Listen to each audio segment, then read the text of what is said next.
Bonjour, bonjour à toutes et à tous, en ce 15e jour du mois de Sivan. Alors une petite réflexion, tous les mois qui viennent de passer, le 15, il y a quelque chose de particulier. Je remonte au 15 Shvat, Tu B'Shvat. Tu B'Shvat, c'est le nouvel an des arbres, connu. Un mois plus tard, le 15 Adar, c'est Shushan Purim. Alors certes, c'est pas Purim dans le monde entier, mais c'est Purim à Jérusalem, à Yerushalayim. Donc c'est particulier.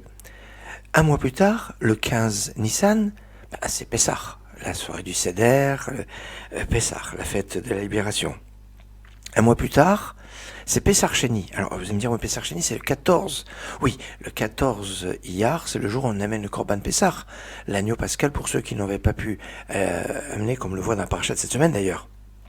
Mais il était mangé le soir, la nuit, on rentrait dans le 15 Iyar. Et on arrive le 15 Sivan, il n'y a rien. Non, c'est pas possible, le 15 Sivan, il peut pas rien avoir.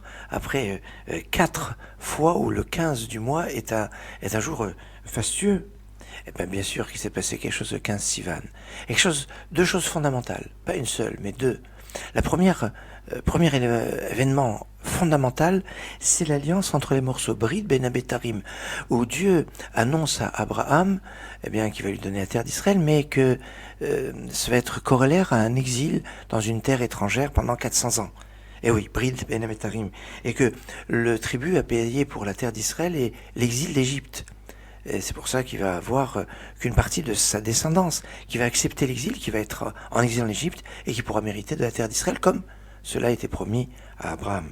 Mais ce jour, c'est très intéressant, c'est le jour de la naissance, d'après le livre des Jubilés, et d'après le Midrash Tatché qui est attribué à Rabbi Pinchas Ben Yair, c'est le jour de la naissance de Yehuda. Yehuda, l'ancêtre de la tribu de Yehuda, l'ancêtre de tous les juifs, puisque juif c'est étymologiquement judéen, donc de la tribu de Yehuda, donc descendant de Yehuda, qui est né comme aujourd'hui, d'après le livre des Jubilés, le 15 Sivan de l'année 2195, alors que son père, Yaakov, était âgé de 87 ans.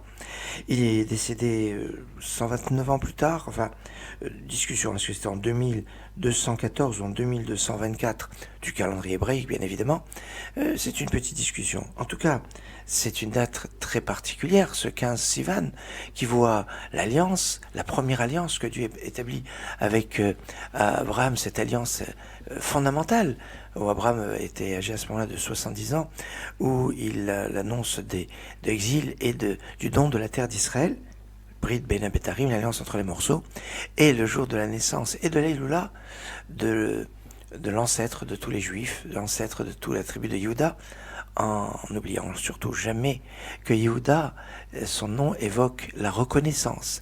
Léa, sa mère, quand elle a eu Yehuda, a dit « Apa'am odet Hashem ». Maintenant, je vais remercier Dieu. Remercier Dieu est une clé fondamentale dans notre vie. Dès le début de notre journée, on dit « Modéani, je te remercie Hashem de m'avoir rendu mon âme ». Et puis, on ne fait que remercier Hashem toute la journée. Excellente journée. Modéani lefanecha melech chai v'kayam. Modéani lefanecha melech chai v'kayam. Pam padam pam pam. Modéani lefanecha melech chai v'kayam. Pam padam pam pam. Modéani lefanecha melech chai v'kayam.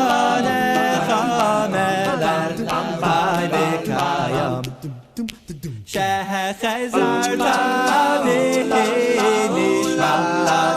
b'chemla rabba emunatecha.